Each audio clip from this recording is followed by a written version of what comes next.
दिवाली की छुट्टियां शुरू होते ही बच्चों की धमाव चौकड़ी पूरे टूनपुर में मची हुई है। रोहन, निखिल और राजू दिन भर एक दूसरे के घर पर उछलते कूदते रहते हैं। टूनपुर की पूरी गलियों में झालरें लटक रही हैं और हर घर में मिठाइयों और पकवानों की तैयारी चल रही है।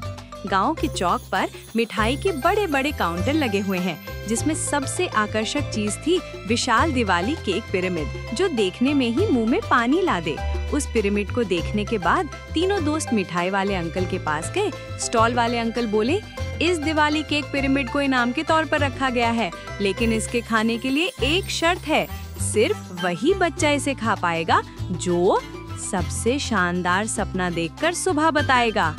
तीनों ने एक दूसरे को देखा और तय किया, सपनों की बाजी तो हम ही जीतेंगे।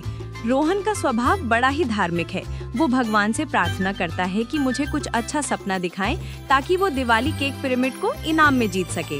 रात को सोते सोते उसने सपना देखा कि वो एक सुनहरी सीढ़ी पर चढ़ते चढ़ते स्वर्ग पहुंच गया।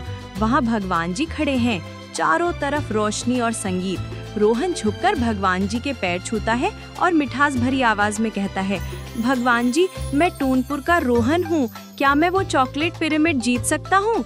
भगवान जी मुस्कुराए और बोले, बेटा आशीर्वाद लो। निखिल थोड़ा नटखट और बहुत होशियार बच्चा है। रात को उसने सपना देखा कि वो एक जादुई दिवाली महल में पहुंचा है।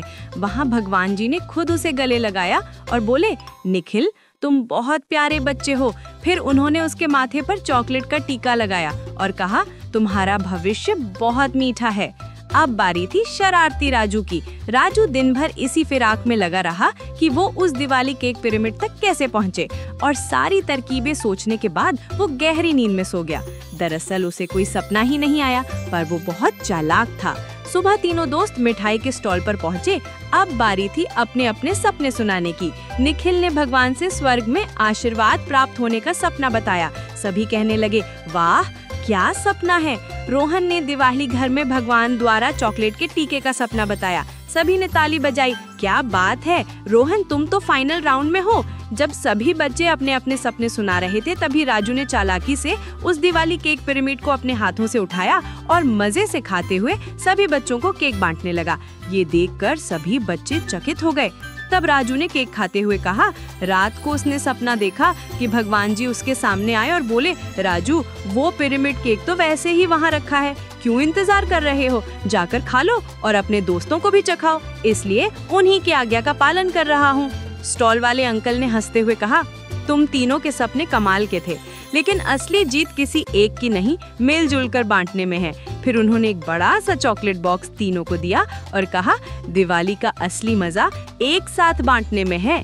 तीनों दोस्तों ने गले मिलकर चॉकलेट बांटी और पूरे टूनपुर में हंसी मजाक और मिठास फैल गई। बुद्धिमानी केवल अपने लिए जीतने में नहीं, मिलकर खुशियाँ बांटने में है।